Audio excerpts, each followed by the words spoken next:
Oh. Hey everyone, welcome to another episode of the Zzzax of Life podcast. This is Zzzax of Live podcast. We are live on the Laughing Place YouTube channel right now for episode 69. I'm Mack, joined as always by Kyle Burbank. There is nothing to acknowledge here. Everything is business as usual. Wait. Yes, question. My underwear does not say Kyle Burbank on it. I would be very concerned if it did.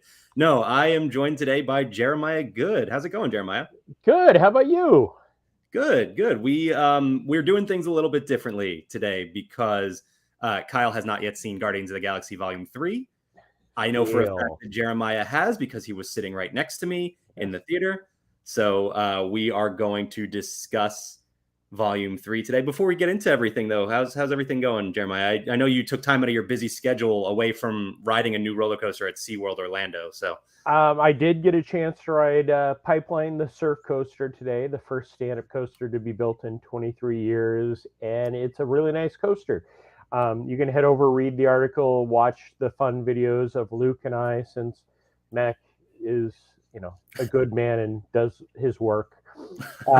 I tried to convince him 3 different times. Yeah. It's really fun. SeaWorld Orlando has been really going hard on the coasters, and they've done a great job. I will say that this one, if you've ever been on a stand-up coaster, especially if you're a guy and you don't like stand-up coasters, this one works out much better for you than the other ones. Good to know. To know. I will say again, we are live right now. So if you have any questions, hi, Alexander. Hello, Hope. If you have any questions about the movie or otherwise, feel free to drop a comment in there. We'll do our best to answer. Or if you just want to stir up the conversation a little bit, I will say we are going to have a full spoiler discussion of Guardians of the Galaxy Volume 3. If you have not yet seen the movie, this is not the podcast for you right now. Go see the movie. Go change that. Go see it as soon as you possibly can, Kyle, and and then come back and listen/watch the podcast because again, spoiler-filled discussion on Guardians of the Galaxy Volume 3. First, though, we're going to discuss some Marvel news from the past, I don't know, month or so. Yeah, last time we had an episode, we were discussing the trailer for Secret Invasion. So that's how long ago it was. But let's jump into Marvel news from the past however long.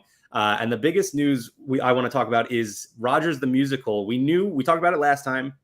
We knew it was coming to the Hyperion Theater in Disney California Adventure. Now we know it'll be June 30th. And we have some more details on the show, including the fact that we're going to have, of course, oh man, I'm going to blank on this. I could do this all day.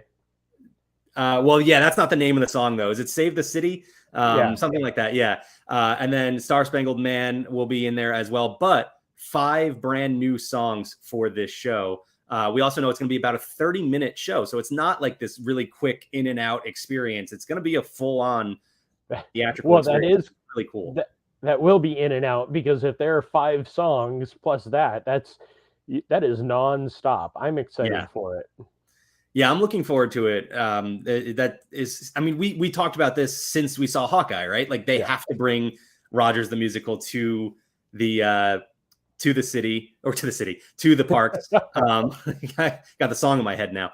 But yeah, they have to bring it to the parks. Now they are finally doing it. And, they said they're going to include some of the Avengers, which, we've seen the bit of Rogers the Musical that we've seen includes the Avengers. So that makes sense. So seems like it'll be really cool. I'm just still excited for the fact that I called this. Everybody poo-pooed it when the first casting came out. I was like, this sounds a lot like it could be for Rogers. And it was like, no. And then I started presenting my facts, and everybody kind of went, oh, maybe. But yeah, I don't have a trip planned, but maybe we could get a car and drive up to Anaheim for a day when we're out there in middle of July. That might have to happen. We'll see. Next bit of news I want to talk about. We had a new trailer released for an upcoming Marvel film, The Marvels. which I think is going to confuse. Marvel's the Marvels is going to kind of throw people off a little bit. But what did you think of this first trailer for the upcoming movie?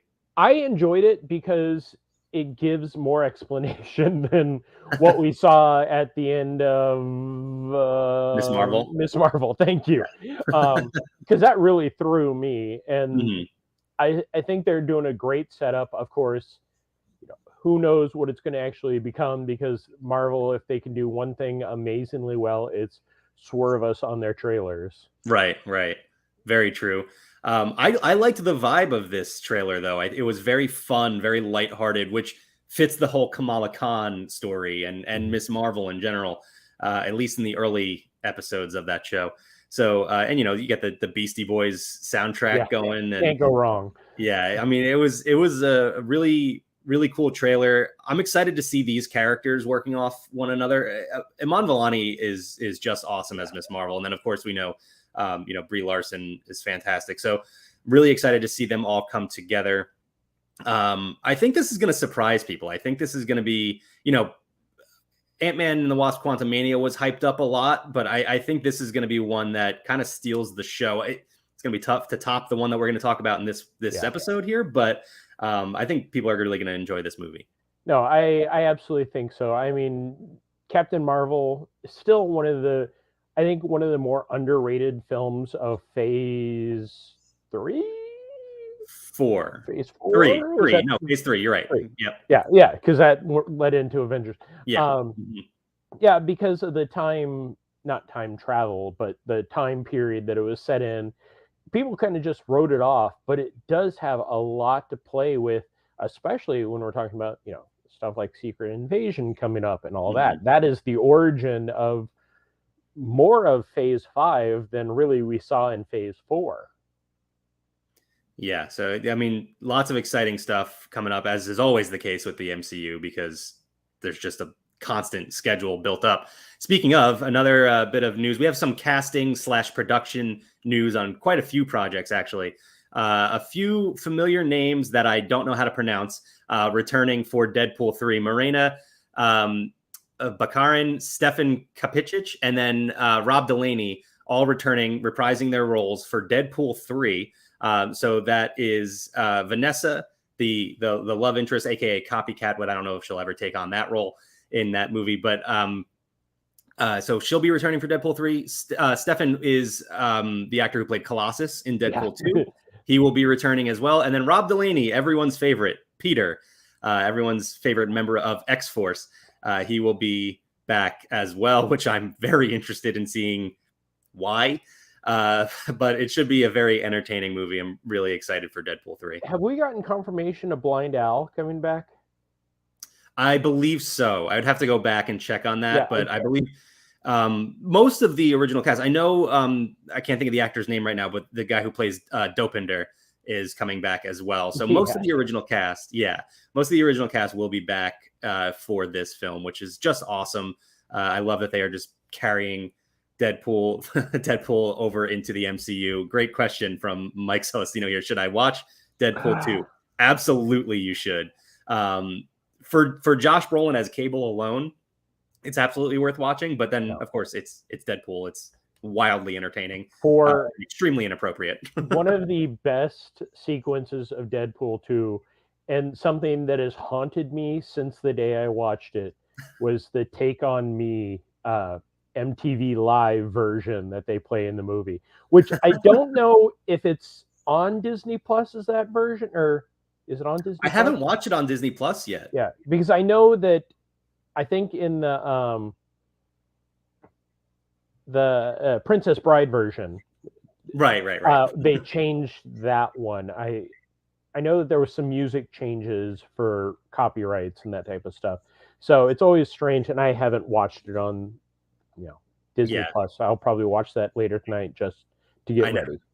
I'm now that we're talking about it, I want to watch Deadpool 2 again, so might do that as well. Some more casting news. Mia Goth was cast in Blade. I'm not super familiar with some of the projects she's been in, but I know a lot of people are excited for that casting. We also got a new writer for Blade, Nick Pizzolatto, who is the creator of True Detective, the very popular HBO series, and production has been delayed on Blade. So, you get those positives and then you get the negative.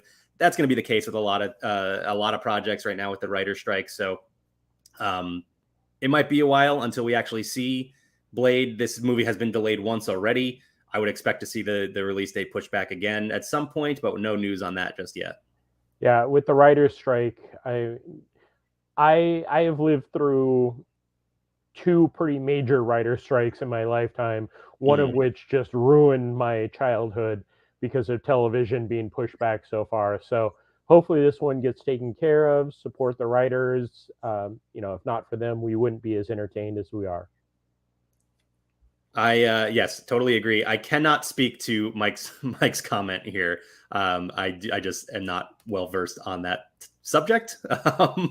But Mike, that might be a discussion we have to have at some point.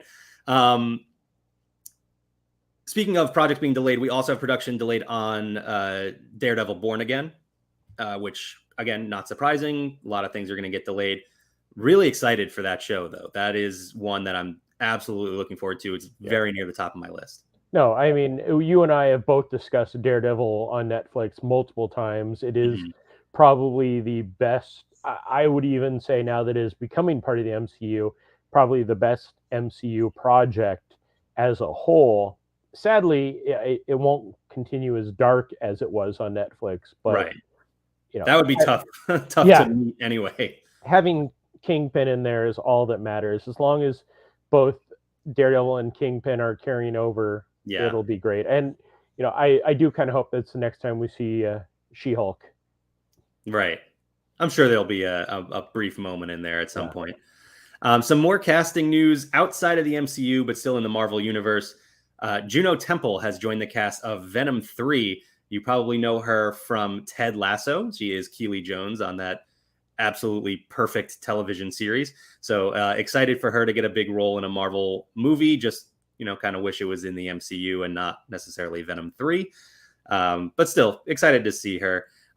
Speaking of people joining the cast of non-MCU Marvel movies, The Lonely Island, Andy Samberg and Jorm Taccone they haven't joined the cast because the movie is done, but they announced that they are in the cast for Spider-Man Across the Spider-Verse Part 1. Real quick, off the top of your head, Jeremiah, what is your favorite Lonely Island song? Not an SNL that time period fan. But I am very excited for Across the Spider-Verse. I am too. That Into the Spider-Verse was one of the biggest surprises, ever as far as Marvel movies go. Absolutely love it. And Across the Spider-Verse promises to be great as well. Tickets are now on sale for Across the Spider-Verse. Have you gotten yours yet?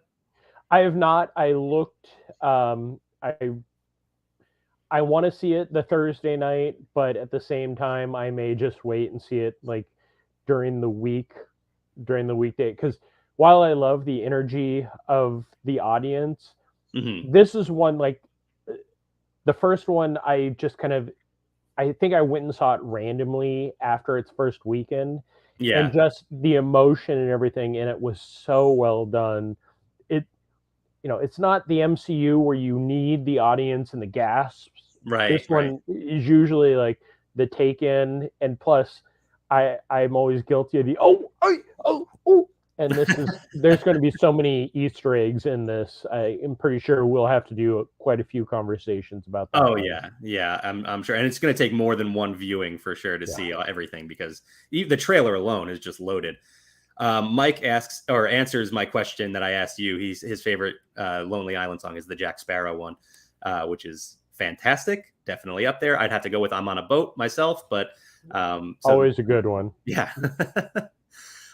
In Disney parks news, Wong made his debut over in Hong Kong Disneyland. Jeremiah, did you go over there and get video for us of that one yet? No, not yet. I'm still Hong Kong is actually, I was just thinking I need to head over to Hong Kong soon. Yeah, I only asked because if you've seen any of the Disney parks videos, if it's in Disneyland, or anywhere on the West Coast, it's probably that guy you see in the comments a whole lot, Mike Celestino, or anything on the East Coast, or sometimes just anywhere in the world, it's probably Jeremiah. So I mean, we could have a whole conversation about Avengers Campus East versus or West versus Paris, which not much of a comparison, but their park has some interesting aspects that I hope doesn't carry over into other parks. Interesting. Yeah. We have had a brief discussion off the air about that, but maybe we will have to, because Kyle's been there as well. So maybe we'll have to have you back another time to talk about Avengers Campus and Disneyland Paris somewhere. A few more bits of news before we move on to our Guardians discussion. SpiderMan film, sorry, Mike threw me off with a comment there. But SpiderMan movies have debuted on Disney Plus. Well, most of them. Yeah, most of them, which I thought was an interesting choice. So we got the 3 Tobey Maguire Spider-Man films. We got the 2 Andrew Garfield ones, and then we got Spider-Man Homecoming. So you can see most. Wait, did we get both the Andrew Garfield ones? I thought the second one didn't appear. Oh, maybe it didn't, and that would be doing everyone a favor. So, hey, I enjoy the Lizard. That's the first one. Oh, yeah. Just making my point for me. No, there are some moments. I will say that movie is not as bad as people give it credit for. I mean, it gives us that incredibly emotional Gwen Stacy death scene. So, spoiler alert for a movie that came out in 2010. But yeah, so you can now watch Spider-Man on Disney Plus. I'm very curious how long that will last, because we just found out yesterday that Disney Plus is also going to be, that Disney streaming platforms will be removing content at some point in the future. So I don't know what exactly will be removed in the future. So we'll have to see how that goes. But for now, at least, you can watch some Spider-Man movies on Disney Plus. No, I can almost guarantee that it will be the classic Disney films that'll disappear first, the ones that I like to watch. Yeah, it does not look like The Amazing Spider-Man 2 is on there. Okay. Spider-Man 1, 2, and 3, The Amazing Spider-Man, and then Homecoming. Right. Yeah. Yeah, so the first Andrew Garfield is there. The second one is not. Again, not really a tragic loss there. Ant-Man and the Wasp, speaking of Disney Plus, Marvel content, Ant-Man and the Wasp Quantumania will be coming to Disney Plus on May 17th. How many times did you see that movie, Jeremiah? I want to say I saw it twice, but in my head, I think I only saw it once. It will definitely be, when it is on streaming, I'll probably watch it right away. Especially to pause the Kang Council, or the Council of Kang, to see all those.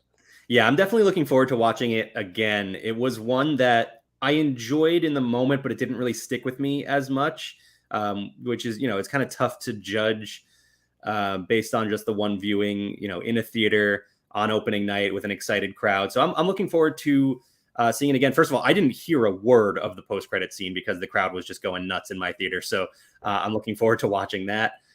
There's also a fun little Easter egg involving the Infinity Stones in the quantum realm that I came across that I'm looking forward to checking out more closely.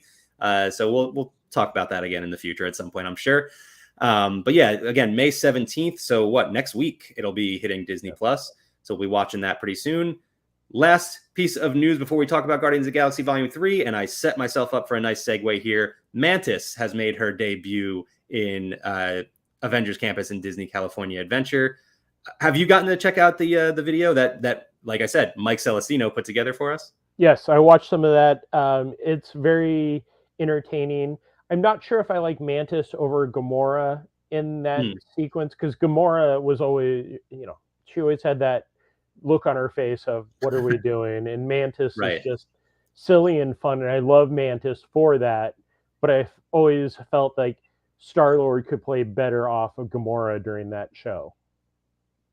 Yeah, that's fair. I mean, it's obviously a different vibe, but this Mantis, first of all, the costume, as always, amazing. But the actress also who playing the character was just knocked it out of the park. She was so good. So, I think they did a really great job with the character. The show was a lot of fun. She does, by the way, take part in the Guardians of the Galaxy Awesome Dance Party, I believe is the full name. Dance Off is what it used to be. I don't know if they changed. Mike, Tell us the title. And then you don't totally lose Gamora, by the way, because once the show ended, Gamora did come out to take photos and meet with guests. So Avengers Campus is very fluid. Like you never know what you're going to get on a day-to-day basis, but there is still the possibility of meeting Gamora, at least in Avengers Campus. All right, let's discuss Guardians of the Galaxy Volume 3. Spoiler, Yes, spoiler. absolutely. And I'm going to actually just go ahead and make a banner to put up here so that if you are watching and you don't want to hear spoilers, you can mute us and then just come back when that banner is no longer up there. If you're muting us just to watch us, we have problems with you. And if you're listening after the fact, because again, this is a podcast that just happens to be happening live right now, I hope you have seen the movie by now. So why else would you be? It's in the title. So hopefully you have seen Guardians of the Galaxy Volume 3, because we are going to discuss some spoilers starting now. Jeremiah, like I said, we saw this movie together. We both very much enjoyed it. Yeah. It was an emotional experience. Very much so. What were your first thoughts on the movie? Just generally speaking here. It was, again, Marvel did an excellent job in swerving us. Since we are spoilers, I just like you, just like I think everybody else I knew, was expecting at least one Guardian to actually die. And the fact that did not, but with the death that did happen, I cried both times I saw it. So that's it. It was, I love the Guardians films. All three of them have had very touching moments for me from events in my lifetime. And this one just finished it on the highest note possible. Yeah, I totally agree. And I mean, again, we're getting into the spoilers now, so let's just throw this out there. I fully expected Rocket Raccoon to be killed in this movie. I did not expect him to have a role going forward. And I mean, we still don't necessarily know that he has a role going forward, because we don't know what actors officially want to continue. That one's probably a little bit easier to recast than most of the others. So let's talk about Mission Breakout or Cosmic Rewind. Let's not recast. Fair point. Yes. You know what? That one has grown on me a little bit, though, as far as the just talking about the Rocket voice. The attraction, of course, unbelievable. Yeah. But the Rocket voice, it sounds a little bit less different each time I go, I think. Yeah. I saw it the second time I saw it. I went and wrote it that night, and it wasn't as sharp a cut as the past times. And I think that is, you had the comparison. But at the same time, I go into Mission Breakout and I still want to know if that was his voice or not. Right. And if not, why didn't we get that person? Right. Fair point. So yeah, we both definitely liked this film. And I was kind of I wasn't sure what to expect going in, because Benji wrote our review. Those of you listening to the podcast know Benji has been on several times for our drafts and games and things like that. And he was kind of in between on this one. He enjoyed it. He definitely had some positive things to say, but also I guess was a little bit disturbed by it, which is sort of the vibe that I'm getting from a lot of people. There is this theme of animal cruelty. I will say, to me at least, I don't think it was all that, like, it wasn't graphic. They didn't show you a whole lot. Yes, there is the vibe of it. It's very menacing the entire time. It's implied. Yeah, it's absolutely implied. It's there throughout. So, there's this heaviness to this movie, but I don't think it went over the top. No, and it was needed. I mean, since the moment we pretty much meet Rocket, we knew that he was surgically altered. There's nothing in the universe like him. So we had to have where it all came from. And it's not just the magic, they didn't just attach something to him and went, oh, it's fine. Right. One of the other conversations that I've had with many people, is, again, I know we can watch the news and see a human being shot and killed live, and people don't blink at it. But if a dog or if something happens to an animal, people lose their mind. Which I'm not saying either one of them is right. I mean, animals are usually better than humans anyway. But this is all CG. It's, Yes. Yes, again, James Gunn did an amazing job making us fall in love with the characters that are killed. Again, spoilers, we're too far into it. If that's your first one, you're in trouble. But like you said, there is not even blood that I can recall, right, trickling down. It is just very little bit. There's like a moment where like Rocket gets dabbed with like a handkerchief. That's about it. That's about as far as it goes. Or like you see a drip coming off of like a scalpel, something like that. Yeah. But it really doesn't go over the top with the graphic, the gore or anything like that. So you don't have to worry about that. And you did set me up. You mentioned the characters that do get killed, and a big element of this film, basically half the movie, is Rocket's story. It's him and his past and how he became what he is. And this scene has haunted me. Like no scene prior in the MCU, maybe no scene in any movie aside from, I was way too young when I saw The Ring. But aside from that, this scene, I have been hearing in my sleep, Rocket Tief's floor go now, just over and over. Yeah. And I had to like tweet at James Gunn and be like, how dare you, sir? You have been tormenting me. No reply yet, but I'm sure James Gunn is watching right now. He'll get back to me any day now. He will chime in something in the comments. Yeah. But yeah, so that scene, which first of all, so they introduce us to characters Lila, Tiefs, and Flora. And Lila the otter, Tiefs the walrus, the very small walrus, smallrus, and Flora the rabbit. Lila, by the way, voiced by Linda Cardellini, who is entering the rare territory of playing two characters in the MCU. So two very different characters. So was Flora. Flora was. Yes, she voiced characters previously, I believe. Flora is the wife of the actress who played the wife of whatchamacallit. Oh, sorry. Ant-Man. She is that actress. Played Ant-Man's wife? Yes. Oh, I think she was a different role, but I know what you're talking about. I need to look. Judy Greer is in the movie, yes, in a small cameo, but I believe that was a different actress, or a different character, I should say. But yeah, that scene has been absolutely haunting me. Lila, I want to mention too, is a character from the comics, so I like that they pulled this character out, completely changed the character, because Lila is in the comics a space otter whose family owns an intergalactic toy empire. And that probably just wouldn't fit into this story. So I liked what they did. Basically just keeping the character in name only. Comics are weird, man. So sometimes they have to change stuff. Yeah. Let's talk about the High Evolutionary. Chukwudi Iwuji, the actor who portrays him and has created a relationship with James Gunn. So by the way, I love how James Gunn tends to go to the same stable of actors and bring them into his projects, because builds a rapport and a chemistry that you really see on the screen. The High Evolutionary, I think probably the most hated villain in the MCU, right? Like, yeah, it was pretty impressive how it's really been piled upon as he is the best villain in the MCU, and I was like, I love him. He did an amazing job, but hopefully they found a way. Oh, I'm sorry. You are correct. It is War Pig. She is War Pig. Yes, that's what it was. Yeah. I was like, I knew it was in there.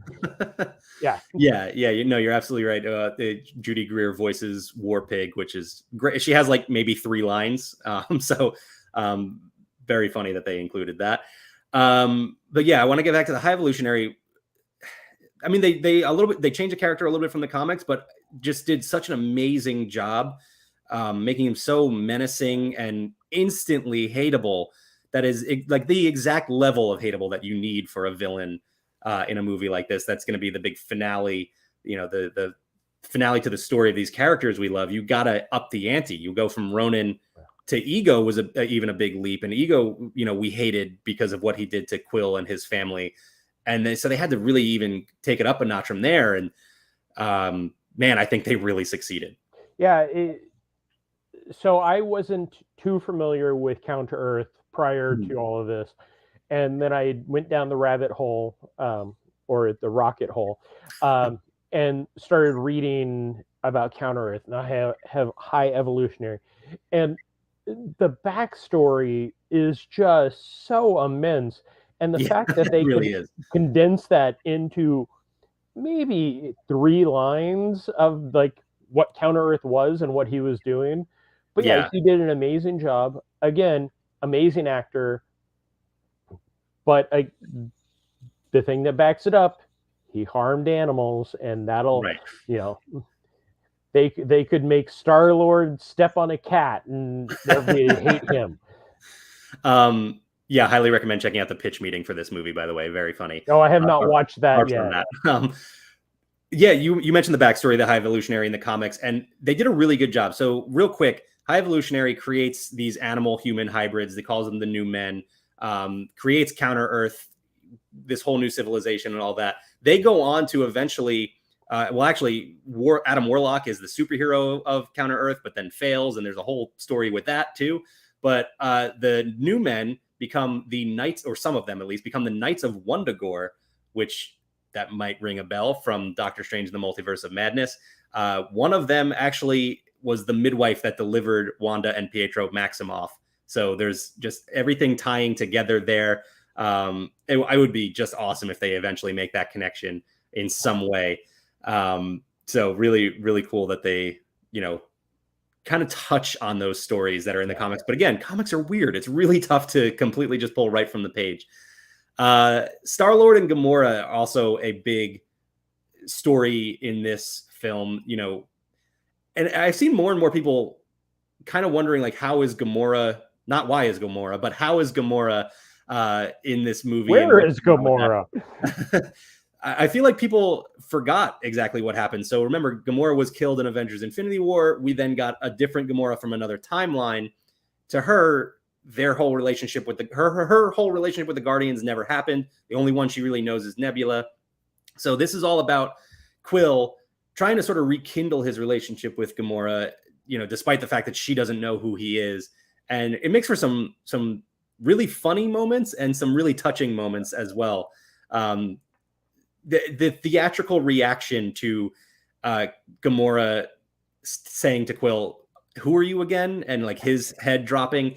I was surprised by that. Like, people, really felt for StarLord in that moment, and I thought that was really cool. I experienced firsthand somebody who's like, "Wait, Gamora's dead." Like, yeah. Yes, InGame came out. Was it 3 years ago? Not counting the blip, and then 6 years ago, counting blip somewhere in there. So yeah, but at the same time, I feel like InGame should have been one of those movies that things stuck out to people, especially in this case. I understand at the end she just kind of disappeared. So there is also the fact that InGame had a lot going on, and that was just one very small part of it. So understandable. Disney Plus does drop the Disney or the Marvel Legends series that they, kind of recap everything for each individual character. So that's always out there to help you too. But yeah, so I thought they did a really good job with the Star-Lord Gamora story. I thought they wrapped it up very well too. They didn't just give you that happy ending that is sort of shoehorned in there. They go their separate ways, and Zoe Saldana is one of the few actors who said she's done. She's not coming back for another Guardians movie. She's done playing Gamora, and I think that's where we leave off. I mean, listen, money can change a lot of things. And she's not in any successful franchises at all. She needs more money all the time. Yeah, Zoe Saldana, star of the 2 highest grossing movies of all time. Yeah. So she has quite a career, already under her belt. But so she has said she's done. I guess we won't see Gamora and Star-Lord together at any point. But again, who knows? I want to talk about a few of the other characters that I thought steal the show in this movie. Yes, Rocket is more or less the star, and it's all about his backstory. And then you got this Gamora StarLord story. To me, Mantis, Drax, and Nebula, they were the core of this movie and absolutely drove it. Just Nebula in particular, I felt, there were some really, really funny moments.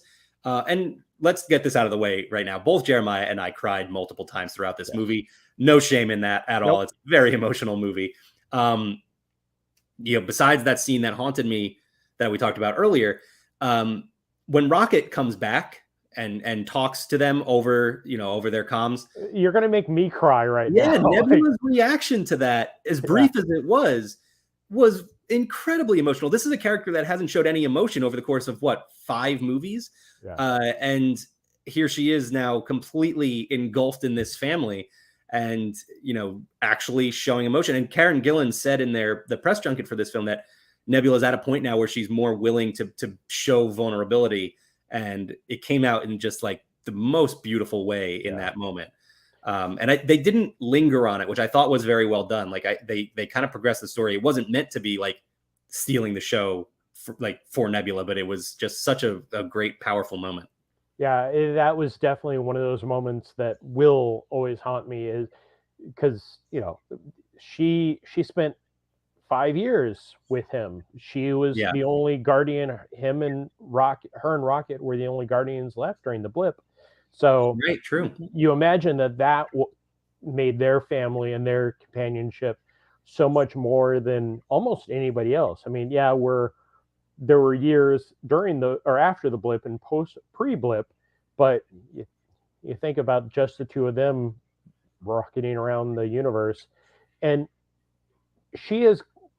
Nebula's arc is so amazing, from the first film to the first time where Thanos just writes her off, to this where she is taking over nowhere. She is essentially the den mother for all of these characters, and I would love to see more of her. I've loved Karen Gillan since Doctor Who. Like she was the character that made me want to continue to watch Doctor Who, and every time she has been either just interviewed or just randomly on something, she is so much fun, and she loves to just enjoy life.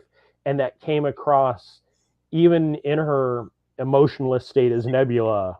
But her yelling at Drax is still one of my favorite things. And then the wrap up of the three of them, like you said, they are the heart of the team. And especially when they all start to realize that they each are a special part of it. And it is one of those things that James Gunn knocked it out of the park with that. There may be parts where people don't like it, or different parts that they don't like, but you cannot at all knock what he did with those three characters. Yeah, Nebula in particular, I think some of the best character progression in the MCU, maybe the best. And Karen Gillan, like you said, absolutely fantastic. Great TikTok follow, by the way. So she is always great on it. Yeah. And it's also amazing seeing her as Nebula and then seeing her at press junkets. I mean, it's like she goes from purple to like she's heading towards Jessica Rabbit style at this point. So, but she's just amazing. But Drax and Mantis as well, absolutely hilarious. They had, if you saw the Guardians of the Galaxy holiday special, they're sort of like buddy cop almost sort of element between them. Pom Klementieff is fantastic. She has really, jumped up so quickly from Guardians Volume 2 through the Avengers films to this one. And they mentioned during the press junket as well, Dave Bautista wasn't there for it, but they really spoke to his progression as an actor. He's coming from a wrestling background. He's not a long time, Hollywood actor, and he has progressed so far. And so he did just such an amazing job in this film as well. Did you see the movie that he was just in? I can't think of the title of it, Was it the Knock at the Cabin? Yes. I have not seen that yet. No. I watched it thinking, okay, this is just cabin in the woods type thing. Amazing actor. And I did watch him through WWE days and just being where he was, by the way, not a great actor. No. I mean, one of his highlights is him sitting in the middle of the ring, supposedly being upset, and instead he just comes off as, I'm reading the script very poorly. But yeah, in that he does amazing. As Drax, I feel like, well, yes, the first one he was still very much just Batista, but now he has that range of emotion, and it's sad that we will never see him or Zoe as a character. Well, as of now, as of the characters that I don't want to say made them famous, but made them famous to many more people than being Blue or being in WWE. A couple other quick points I want to touch on before we, because Kyle's going to be waiting on us. He's joining us for our games. So Kraglin and Cosmo, loved their dynamic in this movie. I wish we had time to get more of them. Maybe we do in the future. Maybe we get a Disney Plus, special or something with them, because that would be just awesome. Some of the other standouts too. I thought Nathan Fillion, that was, absolutely great that he finally actually got to have his face in a Guardians movie and not just voice some alien creature. And he was great. They gave him way more screen time than I expected. Love Nathan Fillion. He was absolutely hilarious. Sylvester Stallone too. It's the car returning, and a very small part, didn't have a whole lot to say, but in the little bit that he was in there, he was great. I thought he did a really great job. And this is coming from somebody who's not a big action movie person. I'm not a big Stallone fan. So I thought he knocked it out of the park in the little bit that he had to do in this movie. He definitely showed the emotion that was needed. The first time he showed up in 2, did he show up in 1? No. No, in 2, yeah. 2, yeah. Where he was just kind of the jerk Ravager. That was more of his normal character. In this, the scene at the end where he hugs Gamora without any words, the emotion that he showed was just touching.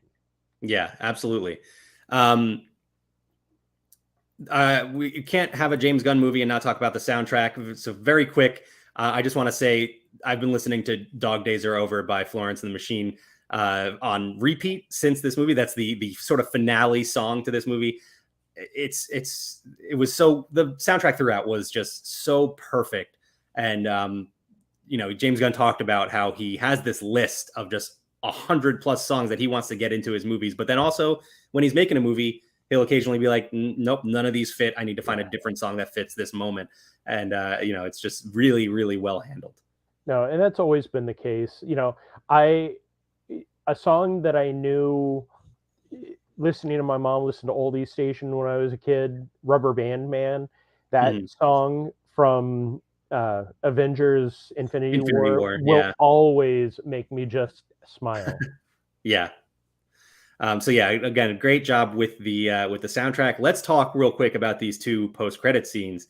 Both of them. So Marvel has this trend where the mid-credit scene tends to be important to the story, and then the post-credit scene tends to be just a joke. Hence, shawarma, things like that. The jokes that reflect the entire DC or MCU, following it. James Gunn on the mind. It's yes, okay. Exactly. But yeah, so the mid-credit scene, obviously very important. We have what's left of the new Guardians of the Galaxy, led by Rocket Raccoon, the new captain, going by Rocket Raccoon now, which, by the way, was a really cool moment too.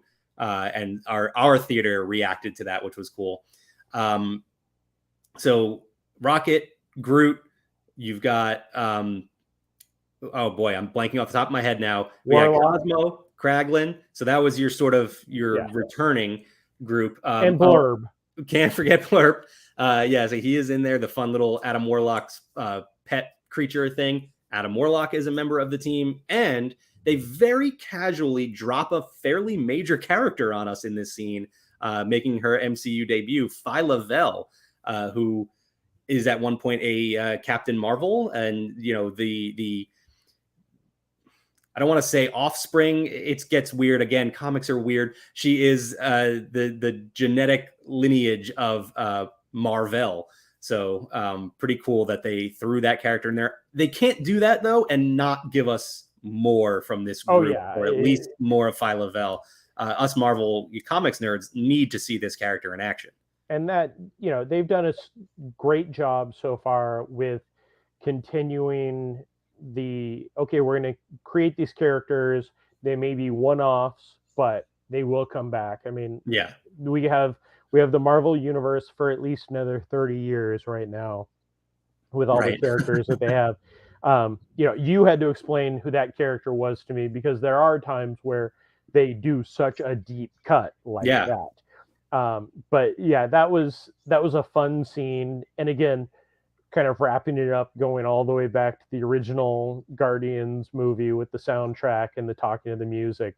I felt like that was definitely James Gunn going, this is it. I'm wrapping this thing up my way. Yeah, and did just an awesome job. And then there was still one more scene. And, we had in that big finale where we see everybody going in different directions, and, the Guardians are broken up. They're done. StarLord returns home. He goes to meet with his grandfather for the first time since he was taken from Earth by the Ravagers. And it's this big emotional moment in the movie. And then we get to the post-credit scene, and it's just right back to the comedy. And he's just slurping some cereal they're talking about him mowing the lawn for their neighbor while her adult son watches him do it. Yeah. He feels really awkward about it. And it's hilarious. It's a great scene. And you think it's done. The scene cuts to white, not cuts to black. Hang on. You forgot the main tie to the Guardians of the Galaxy. Yeah, holiday special. Right. He's reading, Quill's grandfather's reading the newspaper, and Kevin Bacon shares all about his alien experience. And so that was a fun little nod in there. I can't wait to be able to watch this on Disney Plus and check out what else is in that newspaper, see if there's any other details hiding. But the screen cuts to white and you think it's over. That's the joke scene at the end. And then we get the words the legendary StarLord will return. Unexpected. I mean, Chris Pratt was saying in interviews he can't imagine doing another Guardians movie without James Gunn, and I guess he's not lying. We might not be getting another Guardians movie, but some sort of StarLord project, or maybe he shows up in another project. Cough, Nova, cough. Very possible.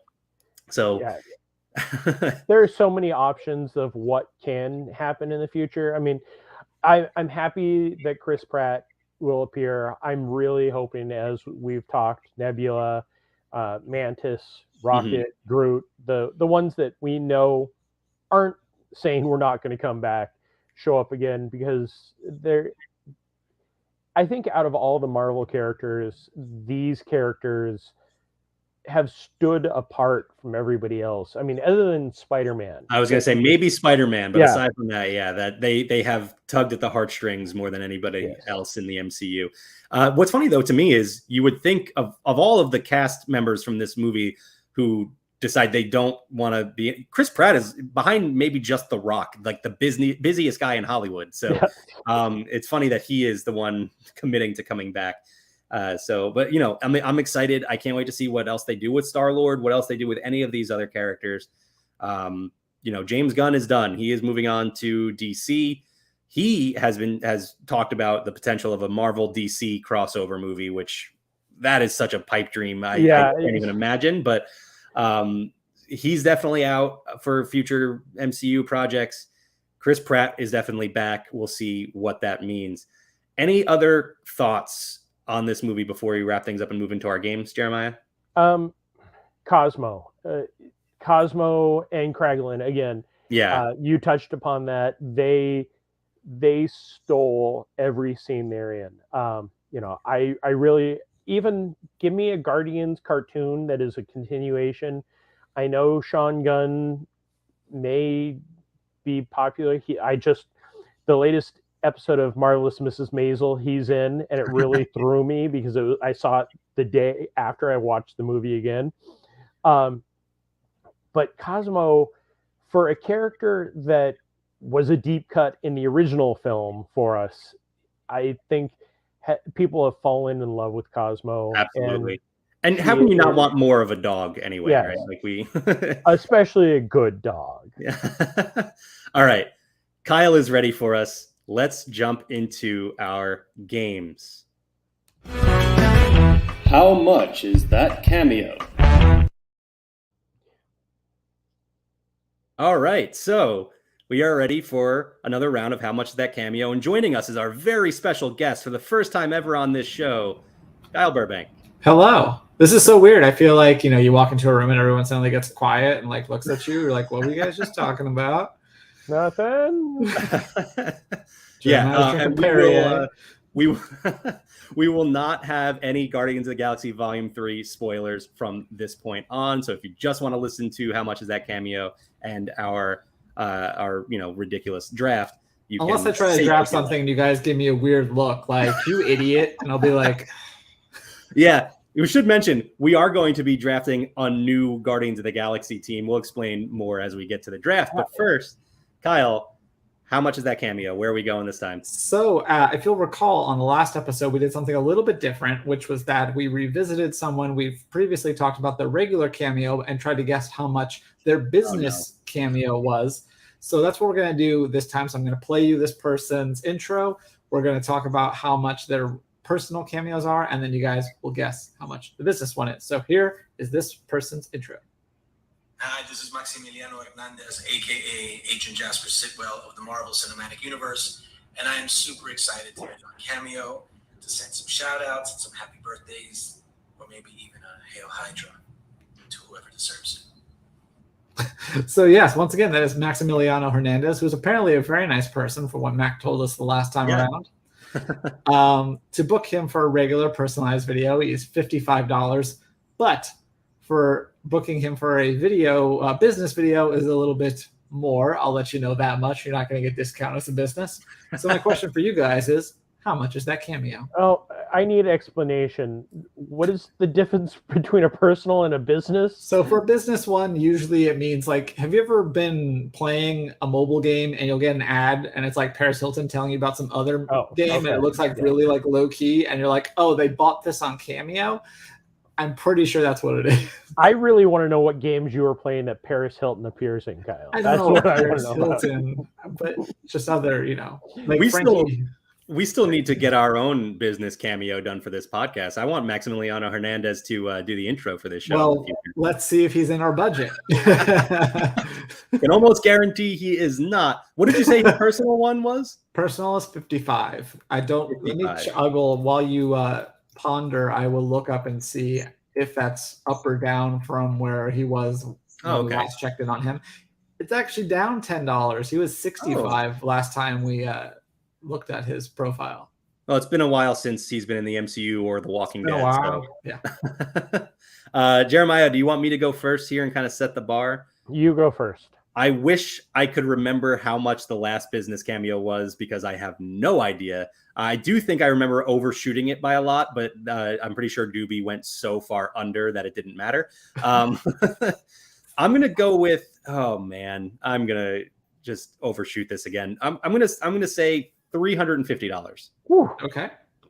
I wasn't even thinking anywhere near that high. Like, I mean, I guess if we're going into hey, he could be promoting some really bad game, I was going to say 75, but I'll go up to 125. Probably a smart move.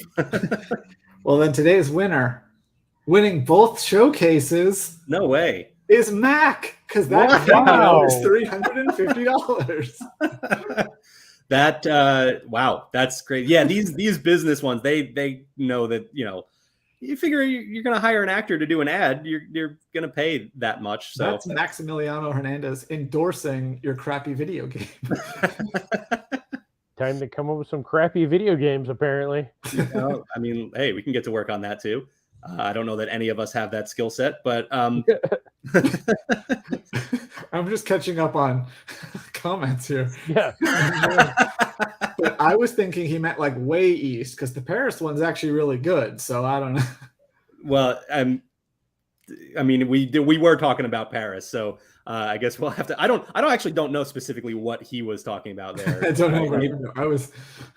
may have been taking Avengers a shot at you. Campus East would technically be the shop at Disney Springs. Maybe. Okay. I was thinking he meant Islands of Adventure. That's what I was thinking. Maybe he was taking a shot at Universal That does not suck. as well. The Different characters conversation may for a not- different time. You guys ready to draft? Yes. What if I told you we were putting a team together?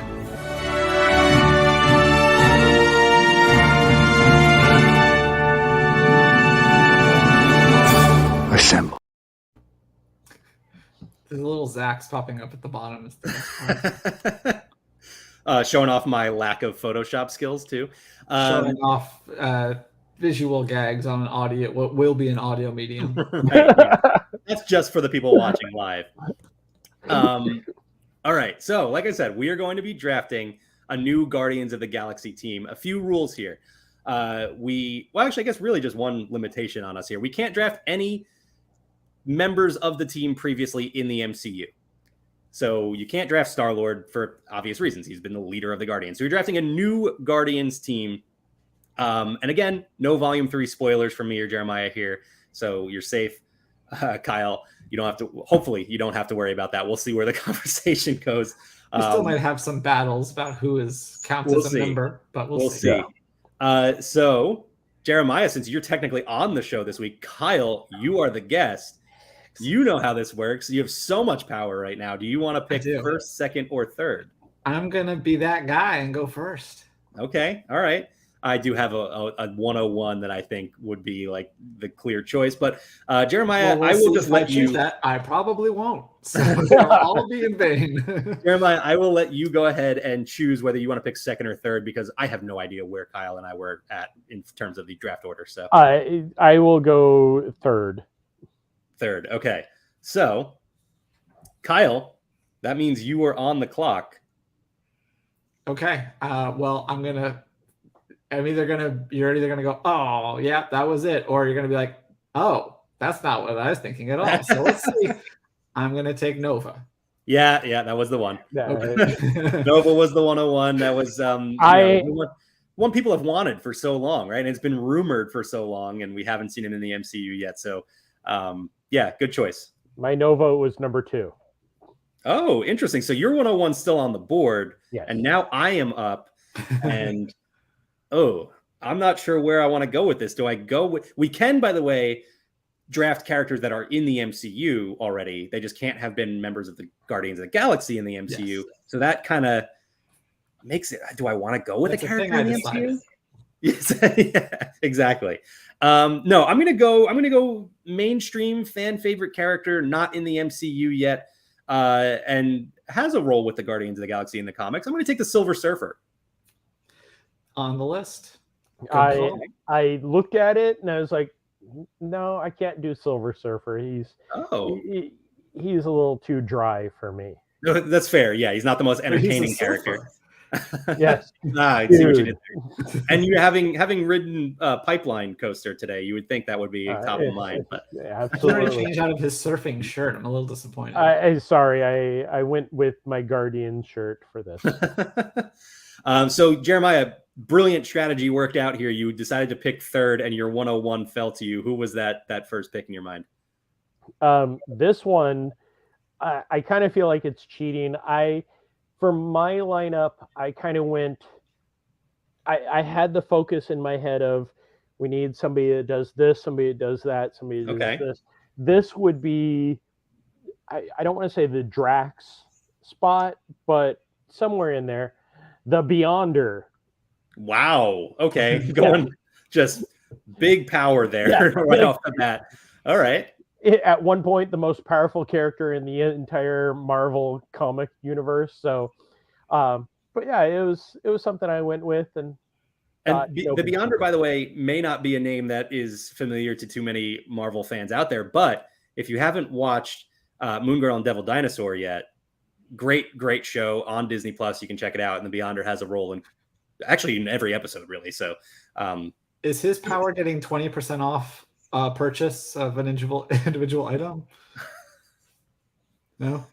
That's the Bed Bath and Beyonder. I'm sorry. Right. No. Yes. Yeah. Are you talking about Doobie? Is he the Beyonder, the Bed Bath and Beyonder? No, that's Bath and Body Works. Different.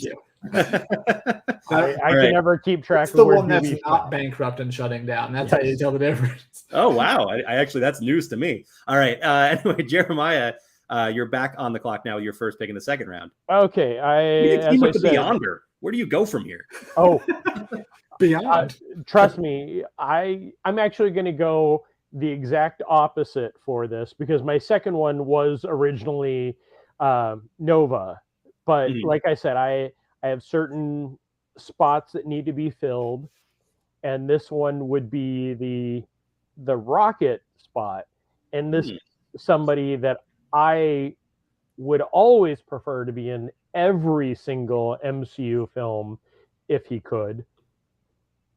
Howard the Duck. Nice. Yeah, that's a good pick. And yeah, I get filling the Rocket role there. Now, Rocket just to be clear, you are specifically talking about the version in the movie, the Lucasfilm movie from Yes, the 80s, right? You want absolutely. that version of the character? Yes. No Not Seth Green. No, I want the awkward Leah Thompson boyfriend kissing. Yeah. Yes. I like it. Love Howard the Duck. Howard the Duck comics, wildly enjoyable. Just a lot of fun. So recommend checking those out. All right, I'm back up now, and I have Silver Surfer on my team. I got to add, you mentioned Silver Surfer, very dry, very bland character. I got to add some charisma, some energy to this team. And I'm going to take somebody who's already in the MCU but hasn't done a whole lot just yet. I'm going to take Star Fox, played by Harry Styles. That would probably have been my next pick. So All right, I feel good about that. Not Star Fox from the acclaimed video game. No, he'll be doing more than just a barrel roll. Yeah. I really excited to see Star Fox in the MCU. Who knows when or where that'll happen with the reception to Eternals. Criminally underrated movie, by the way, I think. But yeah, really excited for Star Fox, and gonna make a good member of my team here. Kyle, we are back to you now. Your second pick to add to Nova. Well, I will fully admit that I was Googling who's been part of the Guardians in the comics before. And then this one jumped out at me as kind of interesting. So I'm going to go ahead and take Dr. Doom. Yeah, I actually considered him. Dr. Doom was just recently became a member of the Guardians of the Galaxy. Not for all that long, but for obvious reasons. I mean, he's Dr. Doom. But I love Dr. Doom, one of my favorite characters. So interesting base to your team here with Nova and Dr. Doom. I would love to see that play out. Well, I think you're going to like it a whole lot more because you threw out something probably. Oh, no, don't do it. I'm going to. Jeremiah, I thought he was almost going to. I thought so too. A Rocket. I'm taking Jeff the Land Shark. Oh, man. Oh, yeah. I didn't even think about Jeff. Yeah, just the worst. Jeff the Land Shark. Jeff the Land Shark would be perfectly paired with Silver Surfer, I will say. Yeah, but, you're absolutely right. He's going to be hanging out with Nova and Dr. Doom instead. That is just a weird mix of a team right there. But I absolutely love Jeff the Land Shark. He is one of my favorite Marvel characters, which feels like such a ridiculous thing to say. If you haven't checked out the Infinity comics on Marvel Unlimited, do so. Just so much fun. Yeah, good pick. He was on my list, obviously. Probably not going to be filling the Rocket role on my team now because he took my only option for it. So, no, but I need a leader on this team, I think. With Silver Surfer and Star Fox. Star Fox can get himself into some trouble. Silver Surfer, not the best at communicating with everyone. So I am going to go ahead and just add a heavy hitter from the MCU, and I'm going to put Captain Marvel on this team. The Carol Danvers? I was going to ask which... I have to specify which Captain Marvel. The big red cheese? What? No, I am going Carol Danvers. She is going to be the leader of this. She's going to be the StarLord, but, probably much more effective. Right. So, so I got Silver Surfer, Star Fox, and Captain Marvel so far. Back to Jeremiah. You've got the Beyonder and Howard the Duck in just absolute, chemical compound for just absolute destruction right now. So curious to see who you're adding to this. So I was originally leaning towards Captain Marvel myself, but then I decided to take a step away. Monica Rambeau. Okay, yeah. I did consider going Monica Rambeau That instead would of have been Captain Marvel. my last pick. Now I have no women, so thank you. Make me look bad. Yeah, I considered going with Monica instead of Carol, just to, she deserves that big leadership role, and we know she can do it too. Michaela here asks, is Goose coming with Captain Marvel? Nope, Goose is coming to my team. No. The rest of them takes him separately. I was already told to take Goose, but I said no. I was only keeping it with one character, one animal character, and mine was Howard. All right, so your last pick now. You got the Beyonder, Howard the Duck, Monica Rambeau. What is the final piece of this crazy puzzle?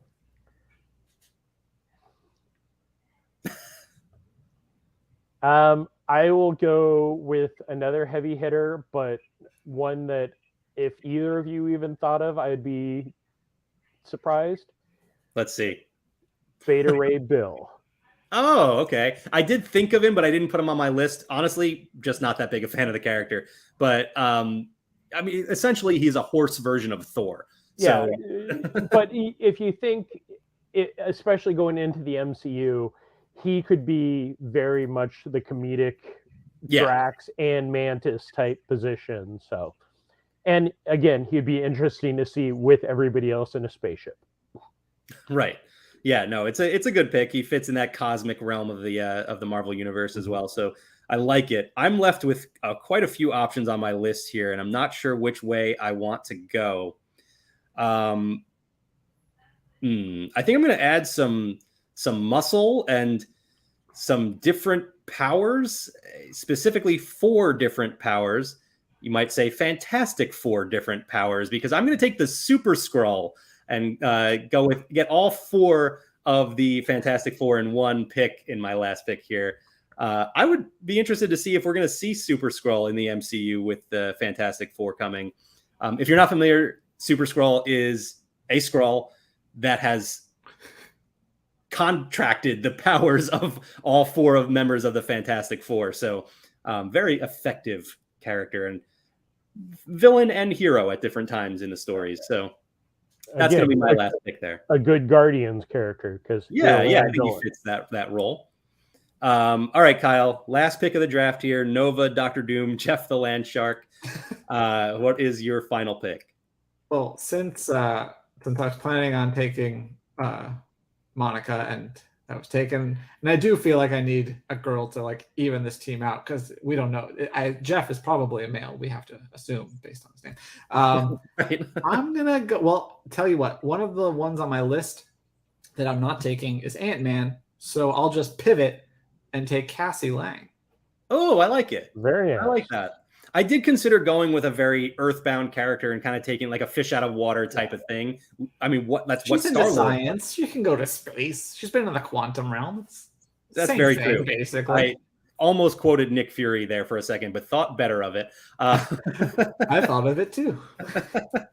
I understood that reference. All right, so let me run through our final lineups here.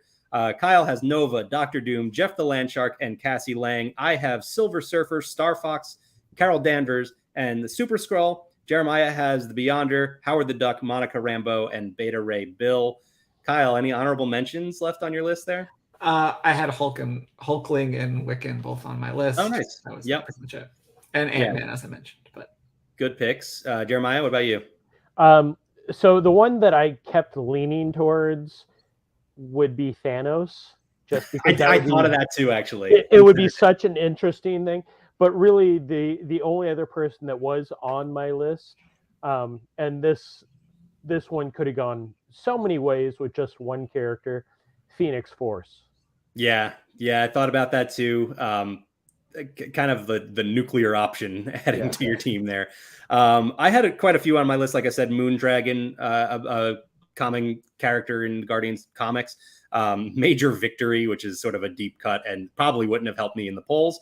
I considered Miss Marvel, and almost up until I picked Carol Danvers, I almost took Miss Marvel instead. I thought about that after you guys chose the other two. Yeah. I thought about her earlier. I'm just like, it's hard to picture from the version we have now, Yeah. I think people would have that 2 cents in their heads, but I wouldn't be surprised if we did this 5 years from now, if I would have picked that. Right. It would have been a better pick. Miss Marvel, though, like in the comics, not very space-based. In the Right. movies, not very space-based. So that was one of the, like, I don't think she fell anywhere on my radar until you just said that. Once she can control her powers, I think she could go to space. Like Nick Fury once. Again, not going to quote Nick Fury. Last one I had was Gladiator, a member of the Shi'ar Empire in the comics. Very powerful character, and obviously, space-focused character as well. I looked at Gladiator at one point. If I may. Now, just a minute. We would be quoting I forgot the Skrull's name all of a sudden. It lost my brain, but it's not Nick Fury. It's really him. Yeah, you're right. That's a good point. Talos. Yes. Yeah. Very good point. Well worth the technically drop.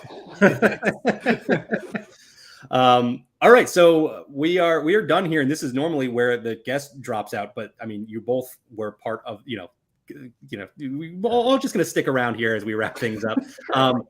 Kyle, do we have anything else going on that we should? No, I mean, at some point I'm going to see this movie. So nice. I'll let you know what I think the next time we do an episode. Yeah, do. I knew you'd laugh at that. Pooh. So what else is coming out? I guess Secret Invasion will be our next thing. So we'll be coming back next month. Yeah, and then we'll be back regularly after that. Yeah. So episodic project coming to Disney Plus. We'll be back weekly for at least. Do we know how many episodes Secret Invasion is? I can't remember if we saw that number or not. I think it was. I don't remember what it was, but I think they said the episodes because it's 6 to 8 probably is what we're looking at. So I think they were 6 because it was an hour-long episode for those. Yeah. So we'll be back. June 21st is when that drops on Disney Plus. So we'll be back in about a month, little over a month to talk about that. Jeremiah, what do you got going on? Sorry, my brain, I kind of rattled it on the coaster today. I don't think I have anything. Well, Saturday there will be something popping up. We don't know what it is, but as far as that goes, I'm just, I wait for Kyle or our CEO to go do something, monkey, and then I go do it. Michaela, thank you. We try to be fun. That's what Jeremiah is here for. So be sure to follow at Zzzax of Life Pod on Twitter so you can vote for me in this poll for who you think won the draft. Also, can I shout out? People should also follow at Mike Mack 1410 to vote on all of his ridiculous drafts that he has with his friends. Yes, appreciate that. I'm sure he wins most of them because, seriously, I don't know which team he is most of the time, and I always pick him. And the other ones, I'm like, this is not even close. How are you not clobbering? Because that person chose that, and that's just clearly the worst option they could have chosen. I have a lot of experience. With ridiculous drafts. What can I say? Yes, you do. And of course, check out laughingplace.com. Be sure to head to our YouTube channel, which you're either watching now or if you're listening to the podcast, you can go there and subscribe, ring the bell so you get notifications when we go live. That way you can watch the podcast live next time. And like I said, we'll be back in about a month. Anything else? Am I forgetting anything, Kyle? Nope. Nothing. All right. Well, thank you so much, everyone. Bye. Bye.